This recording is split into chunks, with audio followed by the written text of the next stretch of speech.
भगवान है तो क्या शैतान है?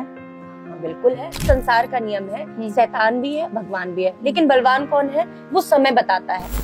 क्या ये टोटके, ये जादू टोने काम होते हैं? सिद्धियां हैं और नकारात्मक शक्तियां हैं तो टोन टटके भी हैं। जब पीरियड्स वगैरह होते हैं तो क्या कहते हैं, हमारे में ये मानता है कि औरतों को मंदिर नहीं जाना चाहिए, जोत नहीं जगाना चाहिए। क्या ये मानता सही है? हाँ बिल्कुल सही है। किस गुरु से आप ज्यादा इंस्पायर है? गुरु नानक देव जी से? हाँ, गुरु गोविंद सिंह जी से। गुरु गोविंद सिंह जी से। देखिए मुझे सिख धर्म बहुत अच्छा लगता है।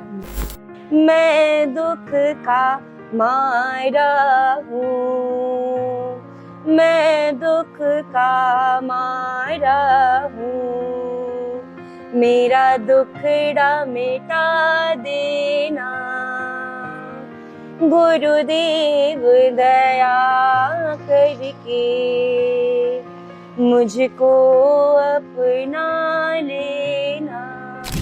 या परमात्मा जो है वो हमारे मन की सारी बातें जान जाते हैं ना, तो क्या मन की बातें तो वो समझ जाते, तो क्या हमें पूजा करना, कथा सुनना, मंदिर जाना ये चीजें जरूरी है? क्योंकि वो तो हमारे भाव समझते हैं। हाँ जी बिल्कुल। देखिए एक बच्चे को अगर आप घर पे पढ़ा रहे हैं, मम्मी पापा बुआ, इससे भी ज्यादा अगर आप बोलने को सिखाएंगे तो वो बोलेगा, लेकिन फिर भी उसे स्कूल क्यों भेजते हैं, उसे शिक्षा ग्रहण करने के लिए क्यों भेजते हैं? क्योंकि वो एक शिक्षा, अगर बच्चा स्कूल जाएगा तो उसे शिक्षा भी मिलेगी, उसके अंदर संस्कार भी आएंगे, मैनर्स भी आएगा, उसे बहुत तरीके से समाज में रहने का एक तरीका भी मिलेगा। ऐसा कुछ अच्छा होता है, या हम अगर कुछ अच्छा करते हैं तो हम कहते हैं भगवान शुक्रिया कि आपने मुझे इतना दिया कि मैं आगे बांट रहा हूँ, भगवान शुक्रिया कि आपने मेरे से ये अच्छा काम कराया। अगर अच्छे काम में भगवान का हाथ होता है तो हमारे से अगर बुरा काम होता है तो वो भगवान के सिर पे क्यों नहीं? तो सबसे प्रिय होता है भगवान को, भगवान सबसे ज्यादा परीक्षा उसकी लेते हैं। परीक्षा लेते हैं, और ऐसे समय में अगर व्यक्ति भगवान पे विश्वास कर रखा है तो उसके जीवन में आने वाले किसी भी समय में भगवान उसका साथ नहीं छोड़ेंगे। और उसी समय अगर वो नास्तिक हो गया और ये किसी से कह दिया, मान लीजिए मेरे मन में है, मैं भगवान से गुस्सा हूँ तो मैं कह दूंगी कि हाँ मुझे बात नहीं करनी है, तो अब आज के बाद हमारी तुम्हारी कट्टी हो गई, मुझे तुमसे कोई बात नहीं करनी, ना मुझे तुमसे कुछ मांग। लेकिन मैंने अगर थर्ड पर्सन से ये बात कह दी तो भगवान को बुरा लग जाएगा, क्योंकि अगर हम दोनों बेस्ट फ्रेंड हैं और मैंने अपने बेस्ट फ्रेंड की बात को किसी दूसरे थर्ड पर्सन से लीक कर दी तो वो सामने वाली तो नाराज हो जाएगी ना कि देखो हम दोनों बेस्ट फ्रेंड थे, हमारे बीच की बात थी और उसने तीसरे को बता दिया। सेम ऐसे भगवान। अब क्या औरतों को अपने सिर पे जो है वो चुन्नी रखना जरूरी है? बिल्कुल जरूरी है। हम गुरुद्वारे जाते हैं तो हमारा सिर कभी नंगा नहीं रहता, पर अगर हम मंदिर जाते हैं तो हमारा सिर नंगा रहता है। हमेशा क्या जानता है कि राम तो वड्डा उन्हां दा नाम है, कोई भी कर्म करो ते रब उसका फल दिंदा है। राम नाम जिहड़ा लैंदा है कहंदे ਉਹ तर ਜਾਂਦਾ है। ਸਾਡੇ ਨਾਲ ਅੱਜ ਜਿਹੜੇ ਨੇ अयोध्या तो खास गुरायां ਦੇ ਵਿੱਚ पहुंचे हुए ने साध्वी उमा भारती जी। पहले तो जय श्री राम। जय श्री राम आपको भी। जैसे मैंने कहा कि जो राम का नाम लेता है कहते हैं वो तर जाता है, सच बात है? बिल्कुल सच बात है। जैसे कि पूज्यपाद गोस्वामी तुलसीदास जी महाराज ने रामचरितमानस में लिखा है, भाई कुभाई अनख आलसहु नाम जपत मंगल दिसि दसहु। अर्थात ये कि आप कैसे भी नाम जप कीजिए, भाई से भाव से नाम लीजिए। बहुत सारे होते हैं जैसे संत जन होते हैं बड़े भाव के साथ नाम लेते हैं, कुछ लोग गुस्से में नाम ले लेते हैं, कुछ लोग आलस में नाम लेते हैं, कुछ लोगों के मुंह से कभी कभी गलती से नाम निकल जाता है। तो ऐसी स्थिति में भी अगर आप भगवान का नाम जप कर रहे हैं तो भी वह मंगल ही प्रदान करेगा। अब जैसे कि अग्नि है, अगर आपने गलती से भी उसमें हाथ डाल दिया तो जलना आपको ही है, चाहे प्यार से हाथ उसमें आप डालिए और चाहे गलती से, तो जलना तो है, उसका फल तो आपको मिलेगा। ऐसे ही भगवान का राम नाम है और ये सबसे सरल नाम है, इसीलिए कहते हैं कि राम से बड़ा कोई नाम है ही नहीं। अच्छा, हमेशा कहा जाता है कि राम जो है या परमात्मा जो है वो हमारे मन की सारी बातें जान जाते हैं ना, तो क्या मन की बातें तो वो समझ जाते, तो क्या हमें पूजा करना, कथा सुनना, मंदिर जाना ये चीजें जरूरी है? क्योंकि वो तो हमारे भाव समझते हैं। हाँ जी बिल्कुल। देखिए एक बच्चे को अगर आप घर पे पढ़ा रहे हैं, मम्मी पापा बुआ, इससे भी ज्यादा अगर आप बोलने को सिखाएंगे तो वो बोलेगा, लेकिन फिर भी उसे स्कूल क्यों भेजते हैं, उसे शिक्षा ग्रहण करने के लिए क्यों भेजते हैं? क्योंकि वो एक शिक्षा, अगर बच्चा स्कूल जाएगा तो उसे शिक्षा भी मिलेगी, उसके अंदर संस्कार भी आएंगे, मैनर्स भी आएगा, उसे बहुत तरीके से समाज में रहने का एक तरीका भी मिलेगा। तो ये जो भगवान का राम नाम है, इस राम नाम का प्रचार संतों ने किया, लेकिन कैसे किया? भगवान की कथा को कह करके, और उसी कथा के मध्य में पूजा कैसे करनी चाहिए, हम थोड़ा थोड़ा अगर प्रयास करते हैं तो ही जाकर के हम भगवान को प्राप्त कर सकते हैं। अब आप किसी बच्चे से कहिए कि नहीं देखो तुम्हें भगवान को प्राप्त करना है और ध्रुव जैसा बनना है, जब तक आप उसे पूजा नहीं सिखाएंगे, जब तक आप उसे मंदिर नहीं भेजेंगे, तब तक तो वो ध्रुव नहीं बनने वाला है, वो प्रहलाद नहीं बनने वाला। थोड़ी थोड़ी चीजें आपको करनी पड़ेंगी, और जब तक आप थोड़ी थोड़ी चीजें, ये जो पूजा पाठ है, भजन है, नाम संकीर्तन है, ये समस्त हमें भगवान की ओर थोड़ा थोड़ा लेकर के आगे चलती है। अगर हम पूजा में मन नहीं लगा रहे हैं, या हमारा पूजा करने में मन नहीं लग रहा है, तो किसी कीमत में भगवान का नाम जप करने में मन नहीं लगेगा। अच्छा, अगर हम हमारे साथ अगर हम अच्छा कर्म करते हैं, या हमारे साथ कुछ अच्छा होता है, या हम अगर कुछ अच्छा करते हैं, तो हम कहते हैं भगवान शुक्रिया कि आपने मुझे इतना दिया कि मैं आगे बांट रहा हूँ, भगवान शुक्रिया कि आपने मेरे से ये अच्छा काम कराया। अगर अच्छे काम में भगवान का हाथ होता है, तो हमारे से अगर बुरा काम होता है, तो वो भगवान के सिर पे क्यों नहीं? देखिए, हम कहते हैं, जैसा कि आपने सुना होगा या आपने कभी अनुभव किया होगा, कहते हैं ना कि सभी व्यक्तियों के पास दो मन होते हैं, अच्छे और बुरे। अगर आपके जीवन में कभी आप कोई बुरा काम करने जा रहे हैं, एक बार हल्की सी मन से आवाज जरूर आएगी एक साइड से कि भाई मत करो। चोरी करने जाने से पहले बच्चा भी सोचता है करें या ना करें, तो वो जो ना करे होता है ना, नहीं का जो शब्द होता है, वो भगवान के द्वारा किया जाता है, भेजा जाता है।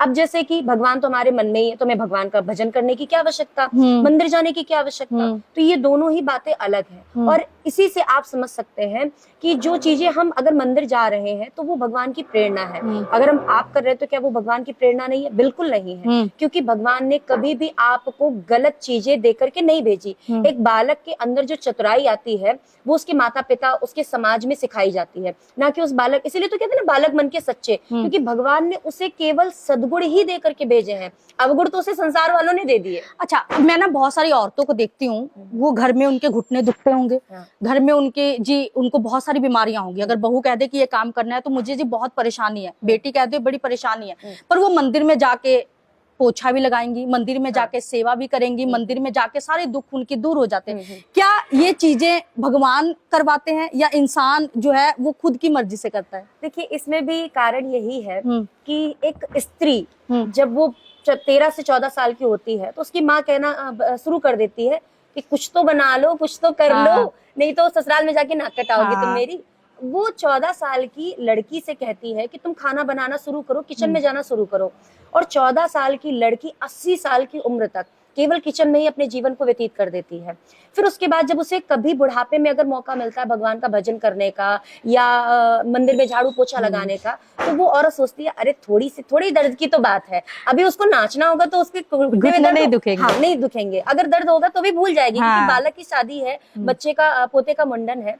तो ऐसे ही जब वो कुछ अच्छा करती है, तो वो भगवान के लिए करती है, और उस समय वो चीजों को भूल जाती है। और अगर वो कर रही है, भजन पूजन कर रही है, तो ये उसकी सद्बुद्धि है, ये उसके कर्म है, ये उसके संस्कार है कि वो भगवान की ओर थोड़ा आगे बढ़ रही है। एक समय आता है जब आप ना अपने आप को नास्तिक मानते हो। अगर मैं अपनी बात करूं, मैं एक समय था, मैं अपने आप को नास्तिक मानती थी। मुझे लगता था कि भगवान, मैं सिर्फ भाव अंदर रखूं, मैं भगवान मेरी खुद से सुन लेंगे। पर एक समय ऐसे आया कि मैं मंदिर भी जाती हूँ, मैं कथा भी सुनती हूँ, मैं ज्योत भी जगाती हूँ, मैं सब कुछ करती हूँ। अचानक से हम भगवान से अगर जुड़े, तो वो क्या चीजें होंगी? देखिए, नेगेटिविटी और पॉजिटिविटी, ये दोनों हमारे जीवन में बराबर हिस्सेदारी उसकी है, ठीक है। लेकिन अब हमारे ऊपर वो डिपेंड करता है कि हम ज्यादा निगेटिविटी को ध्यान दे रहे हैं या पॉजिटिविटी को ध्यान दे रहे हैं। जीवन में नास्तिकता सभी के एक बार आती है कि व्यक्ति कहता है हम भगवान को नहीं मानते, मुझे भगवान पे भरोसा नहीं, क्योंकि मैंने उनसे वो कहा था और उन्होंने वो पूरा नहीं किया। वो चीज कब आती है? जब आप भगवान को बहुत ज्यादा मानने लगते हैं, पहले से आप मान रहे होते हैं। तो जैसे कि एक शिक्षिका क्लास में अगर कोई बच्चा बहुत ज्यादा पढ़ने में तेज है, तो टीचर उससे ज्यादा थोड़ा सा प्रेशर देके कहेगी कि बच्चा थोड़ा सा तैयारी करके आना, और तुम्हें कल अच्छे से परीक्षा देनी है। मैं चाहती हूँ जैसे हर बार की तरह फर्स्ट आती हो तुम, ऐसे इस बार भी तुम फर्स्ट आना। तो उस समय अब टीचर अगर बालक को कहे कि थोड़ा सा पढ़ लेना ज्यादा, या मैं चाहती हूँ, तुमसे उम्मीद करती हूँ कि तुम फर्स्ट आओ, तो ये कोई गलत बात तो नहीं है। अब बच्चा कहे कि नहीं, टीचर तो केवल मेरी ही परीक्षा लेते, वो तो मेरे ही पीछे पड़ी हुई है। सेम ऐसी चीज हमारे जीवन में होती है। मतलब आप ये कह रहे हो कि जो सबसे प्रिय होता है भगवान को, भगवान सबसे ज्यादा परीक्षा उसकी लेते हैं। परीक्षा लेते हैं। और ऐसे समय में अगर व्यक्ति भगवान पे विश्वास कर रखा है, तो उसके जीवन में आने वाले किसी भी समय में भगवान उसका साथ नहीं छोड़ेंगे। और उसी समय अगर वो नास्तिक हो गया और ये किसी से कह दिया, मान लीजिए मेरे मन में है, मैं भगवान से गुस्सा हूं, तो मैं कह दूंगी कि हाँ मुझे बात नहीं करनी है, तो अब आज के बाद हमारी तुम्हारी कट्टी हो गई, मुझे तुमसे कोई बात नहीं करनी, ना मुझे तुमसे कुछ मांग। लेकिन मैंने अगर थर्ड पर्सन से ये बात कह दी तो भगवान को बुरा लग जाएगा, क्योंकि अगर हम दोनों बेस्ट फ्रेंड हैं और मैंने अपने बेस्ट फ्रेंड की बात को किसी दूसरे थर्ड पर्सन से लीक कर दी, तो वो सामने वाली तो नाराज हो जाएगी ना कि देखो हम दोनों बेस्ट फ्रेंड थे, हमारे बीच की बात थी और उसने तीसरे को बता दिया। सेम ऐसे भगवान के साथ है। हिंदू धर्म में जैसे मैं कहीं कल कथा सुन रही थी, उन्होंने ना महाराज जी से सवाल पूछा, वो बोल रहे हैं कि क्या औरतों को अपने सिर पे जो है वो चुन्नी रखना जरूरी है? बिल्कुल जरूरी है। देखिए, चाहे स्त्री हो चाहे पुरुष हो, आप अयोध्या जी आइए या किसी भी मंदिर में आप जाइए, आप यहाँ पे भी मंदिर में दर्शन करेंगे तो जब पुजारी जी आरती कर रहे होते हैं तो उनके माथे पर, उनके सिर पर चुनरी होती है या कपड़ा होता है, कोई ऐसा कपड़ा बांध लेते हैं। तो ये जो चुनरी रखने का, यहाँ तो पंजाब में तो बहुत ज्यादा है कि सर ढक कर के गुरुद्वारे जाना है, बिना सर ढके नहीं जाना चाहिए, जाते ही नहीं है। एक नियम बना लीजिए, आप कहिए। कुछ लोग, अगर ये नियम ना बना होता तो हो सकता है कुछ लोग ना भी मानते, कहते हैं अरे कोई बात नहीं, सच्चा मन होना चाहिए, बाकी मैं वही कह रही हूँ ना कि हम अगर हम गुरुद्वारे जाते हैं तो हमारा सिर कभी नंगा नहीं रहता, पर अगर हम मंदिर जाते हैं तो हमारा सिर नंगा रहता है। नहीं, देखिए, अब यहाँ पे बात ये हो गई ना कि माताओं ने ये मतलब माताओं के बीच में ये बात हो गई कि जिसकी शादी हो गई उसका सिर खुला नहीं रहना चाहिए, उसका ढका रहना चाहिए मंदिर। इसलिए माताएं जब साड़ी पहन के या चुनरी सूट पहन के जाती है तो चुनरी सर पे डाल लेती हैं। लेकिन ये सभी लड़कियों के साथ होता है। अगर आप किसी लड़के को भी, अगर वो 8 साल का हो गया है, 8 साल से लेकर के 80 साल तक के या जीवन पर्यंत, आपको बिना सर ढके सर पर मंदिर नहीं जाना चाहिए, आपको कथा नहीं सुननी चाहिए, क्योंकि सर जो हमारा होता है, यहीं से हमारी समस्त प्रकार की जो क्रियाएं होती है, आप ध्यान लगाते हैं तो आप शरीर के किसी और अंग में ध्यान नहीं लगाते, आप मस्तिष्क पे ध्यान लगाते हैं। और ये जो मस्तिष्क हमारा, ये ध्यान का केंद्र है और ये हमेशा ढका होना चाहिए, क्योंकि चाहे वो पॉजिटिविटी हो चाहे वो निगेटिविटी हो, वो माथे से ही जाती है, क्योंकि हमारी आंखें जो होती है ना, वो बहुत चीजें कवर करती हैं। भगवान है तो क्या शैतान है? हाँ, बिल्कुल है। भाई, संसार ब्रह्मा जी ने बनाया है, तो जब अगर आपको रोटी बनानी होगी तो आप पानी डालेंगी तभी तो आटा वो सान करके फिर रोटी बनेगी। तो जब ब्रह्मा जी ने संसार का निर्माण किया तो अच्छा और बुरा दोनों को रख के किया। आप पूरे संसार की बात करो या चाहे आप एक परिवार की बात करो, आपके परिवार में भी कोई ऐसी उल्टी बुद्धि का होगा जो कुछ गलत ही सोचेगा। आप कुछ भी अच्छा कहो वो गलत सोच लेगा। बिल्कुल। तो ये संसार का नियम है। शैतान भी है, भगवान भी है, लेकिन बलवान कौन है वो समय बताता है, हमारे कर्म कैसे है। अगर हमने शैतान को पूजा है तो भगवान से ज्यादा शैतान मुझे फल देगा।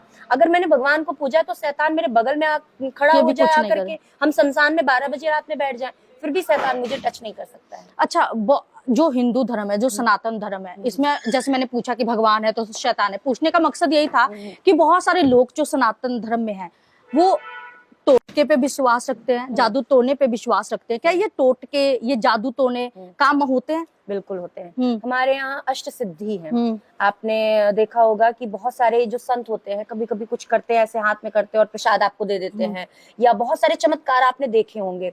तो ये जो सिद्धियां हैं, वो जो चमत्कार है ना, वो परिणाम है, लेकिन जो हमने तपस्या की है वो सिद्धि है। और जब हम सिद्धि को प्राप्त कर लेते हैं तो कुछ लोग, भाई आपके पास अगर पैसे हैं तो ये साधारण सी बात है कि आप चाहे उसे मंदिर में चढ़ाए और चाहे किसी वैश्यालय में जाकर के दे आए, तो हमारे अंदर जो शक्तियां प्राप्त हो जाती है जब हम सिद्धि करते हैं, तो हम किसी की भलाई में लगा दें या किसी के काम को बिगाड़ने में लगा दें। तो ये सिद्धियां होती हैं, टोन टटके भी होते हैं, लेकिन संत हमारे यही कहते हैं कि भाई टोन टटका से ज्यादा जो कोई एक 9 ग्रह आपने सुना होगा, लेकिन हमारे यहाँ एक 10वां ग्रह भी है, वो है भगवान का अनुग्रह।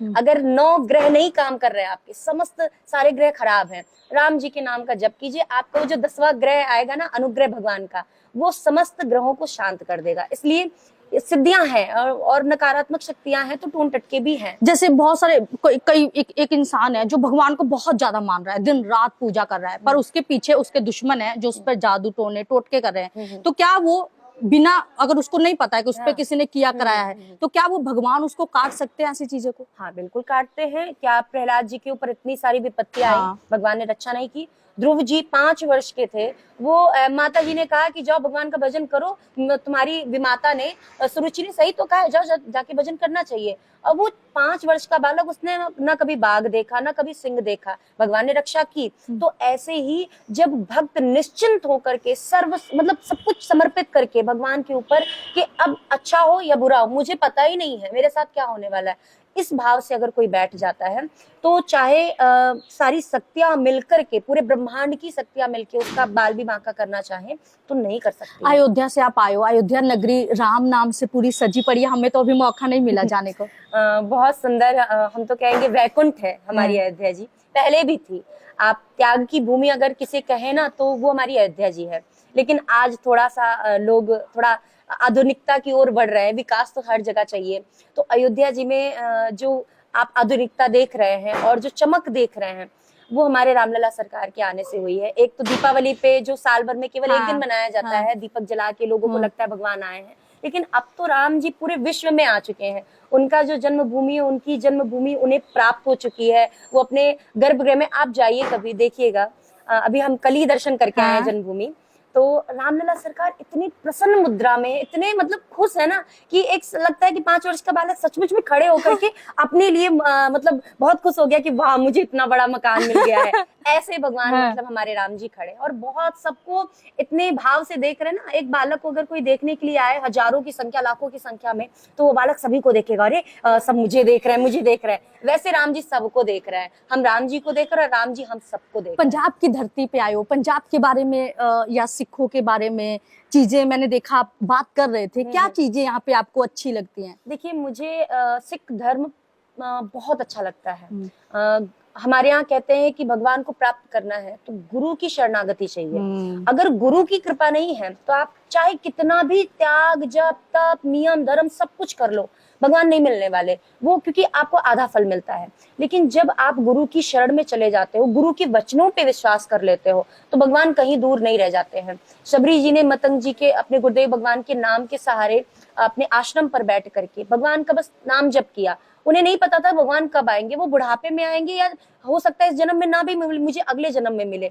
वो उनका ये उद्देश्य नहीं था कि कब मिलेंगे, लेकिन मिलेंगे, ये विश्वास था। और भगवान समस्त ऋषि मुनियों को, संतों को छोड़ करके सबसे पहले सभी जी के आश्रम पे गए। तो ये भगवान का जो नाम है, भगवान की जो महिमा है, ये बहुत ही ज्यादा है। और भगवान के नाम से अगर आप कोई कार्य कर रहे हैं तो उसका अलग ही परिणाम होता है, और भगवान के नाम पर विश्वास होना चाहिए। कुछ सुनाइए जरूर, मैं चाहूंगी कि 2 लाइनें जो प्रसन्न करे हमारे हमको भी। जी जी। वैसे तो मुझे गुरुदेव भगवान का, आपने भी नाम लिया सिखों के बारे में, तो जो किस गुरु से आप ज्यादा इंस्पायर है? गुरु नानक देव जी से? हाँ, गुरु गोविंद सिंह जी से, गुरु गोविंद सिंह जी से, और जितने भी हमारे गुरु सिख धर्म में जितने भी गुरु हैं, हम सभी से इंस्पायर हैं, क्योंकि वे सभी हमें भगवान की ओर ले जाने के लिए बोल रहे हैं। भले वो निर्गुण निराकार का ध्यान कर रहे हैं, जिनका कोई रूप नहीं है, बस वो भगवान के नाम जप में भगवान पे विश्वास करने के लिए कह रहे हैं, कोई दिक्कत नहीं है। हम राम जी के रूप का ध्यान कर रहे हैं, उन्होंने निर्गुण निराकार का ध्यान बताया, कोई दिक्कत नहीं, लेकिन बताया तो उन्हीं परमात्मा का ही ध्यान। उनके वचन अच्छे, हाँ, उनके वचन अच्छे, उन्होंने जो भी कार्य किया, हिंदू धर्म के लिए हो, सनातन धर्म के लिए हो, भारत भूमि के लिए हो, उनका कार्य सदैव हमेशा स्मरण किया जाएगा। और सबसे पहले तो यहीं से भूमि मतलब नींव पड़ी थी सनातन धर्म की रक्षा करने के लिए। तो ऐसे जो सदगुरुदेव भगवान की निष्ठा, उनके प्रति भक्ति, समर्पण भाव जो है वो सिखों से सीखने को मिलता है। इसलिए एक गुरुदेव भगवान का बड़ा प्रिय भजन है, हम वो सुनाना चाहेंगे। गुरुदेव दया करके मुझको अपना लेना, गुरुदेव दया करके मुझको अपना लेना, मैं शरण पड़ा तेरी, चरणों में जगह देना। और गुरुदेव भगवान से बस एक ही प्रार्थना सभी की रहती है, हमारी भी है। पापी हूँ या कपटी हूँ, जैसा भी हूँ तेरा हूँ। पापी हूँ या कपटी हूँ, जैसा भी हूँ तेरा हूँ। निज धाम बुलाना तुम, इस जग में अकेला हूँ। मैं दुख का मारा हूँ, मैं दुख का मारा हूँ, मेरा दुखड़ा मिटा देना, गुरुदेव दया करके मुझको अपना लेना। ये पहला भजन है मेरा जब मैंने अपने गुरुदेव भगवान को सुनाया था। और वो इतनी मतलब प्रशंसा की, वो बहुत छोटे थे, हमको लगता है 12-13 साल के ही थे, और वो टूटी फूटी वाड़ी से पता नहीं कैसा मैंने गाया था, लेकिन मेरे गुरुदेव भगवान बहुत प्रसन्न हुए। तब से ही ये भजन मेरा मोस्ट फेवरेट भजन हो चुका है। जी बिल्कुल। सो हम खुद बहुत प्रसन्न हुए, आप पंजाब की धरती पे आए हैं, आपका बहुत बहुत शुक्रिया। और सिर्फ एक लास्ट चीज मैं पूछूंगी आपसे, कि मेरे साथी ने पहले भी पूछा आपसे कि योगी और मोदी जी को आप संत मानती हैं, कैसे? देखिए, कर्म प्रधान होते हैं। हम अच्छा कर्म कर रहे हैं तो हम देवता कहलाएंगे, हम बुरे कर्म कर रहे हैं तो हम राक्षस कहलाएंगे। तो हमारे कर्म से हमारा नाम पड़ता है। और इसीलिए रावण प्रकांड विद्वान था, ब्राह्मण भी था, चारों वेदों का ज्ञाता था, शंकर भगवान का इतना बड़ा शिष्य था जिसने सीधा कैलाश पर्वत ही उठा लिया। बोले गुरुदेव भगवान तो मेरे सर पे रहेंगे, इसलिए कैलाश पर्वत उठा लिया। तो फिर भी पूजनीय नहीं है, कोई नाम नहीं उसका लेता है, लेकिन राम जी का नाम सभी लेते हैं क्योंकि उनके कर्म प्रधान थे। और जो कर्म अच्छे किए करे हम उन्हें संत कहते हैं, क्योंकि एक संत होना और एक भीतर से संत हो जाना। और संत का अगर हम एक शब्द में अगर उसकी परिभाषा जाने तो वो है परोपकार। अगर कोई व्यक्ति परोपकार कर रहा है तो हम उसे डेफिनेटली संत कह सकते हैं, उसमें कोई शंका वाली बात नहीं है। तो उन्होंने वो कार्य किया, जन जन तक सनातन धर्म को जगाया, जन जन तक जो भी हमारे भारत की गतिविधियां थी और जो विकास था उन्होंने किया है। और ज्यादा हम कुछ नहीं बोलेंगे, हमारी दृष्टि में वो संत हैं और वो संत सदैव रहेंगे। अच्छा, एक ना हमारे सनातन धर्म में ये भी चीज बड़ी है कि क्या जब हम महामारी होती है, क्या औरतों को मंदिर जाना चाहिए? मतलब किस तरीके की महामारी? जैसे कि जब पीरियड्स वगैरह होते हैं तो क्या कहते हैं, हमारे में ये मानता है कि औरतों को मंदिर नहीं जाना चाहिए, जोत नहीं जगाना चाहिए, क्या ये मानता सही है? हाँ बिल्कुल सही है। एक स्त्री को ये जो इंद्र को ब्रह्म हत्या लगी थी, तो इंद्र ने अपनी ब्रह्म हत्या को बांट दिया था 4 जगह पे। तो उन 4 जगह पे इंद्र ने अपनी ब्रह्म हत्या को स्त्रियों को भी दिया था। लेकिन अब भाई स्त्रियां तो स्त्रियां हैं, बड़ी ममतामयी होती हैं, उन्होंने ले लिया। लेकिन इंद्र ने एक वरदान भी दिया, अगर आप मेरी ब्रह्म हत्या को ग्रहण करते हो तो मैं आपको वरदान देती हूँ कि आप इस संसार को बढ़ाने में आपका सबसे बड़ा सहयोग रहेगा। अगर इस संसार पे स्त्री चली गई, अगर स्त्री ने पुत्र को जन्म नहीं दिया तो ब्रह्मा जी चाहे कितने भी उपाय कर ले, संसार को आगे नहीं बढ़ा सकते। तो ये वरदान मिला था कि वो गर्भ धारण कर सकती है। और दूसरी बात कि 6 दिन तक कभी भी किसी भी स्त्री को मंदिर नहीं जाना चाहिए, किसी भी धर्म स्थान पे नहीं जाना चाहिए, कोई ऐसा कार्य नहीं करना चाहिए। हो सके तो 2 दिन तक किसी भी पुरुष को, अगर वो जनेऊधारी है, अगर उसने यज्ञोपवीत धारण कर रखा है तो उसे स्पर्श नहीं करना चाहिए।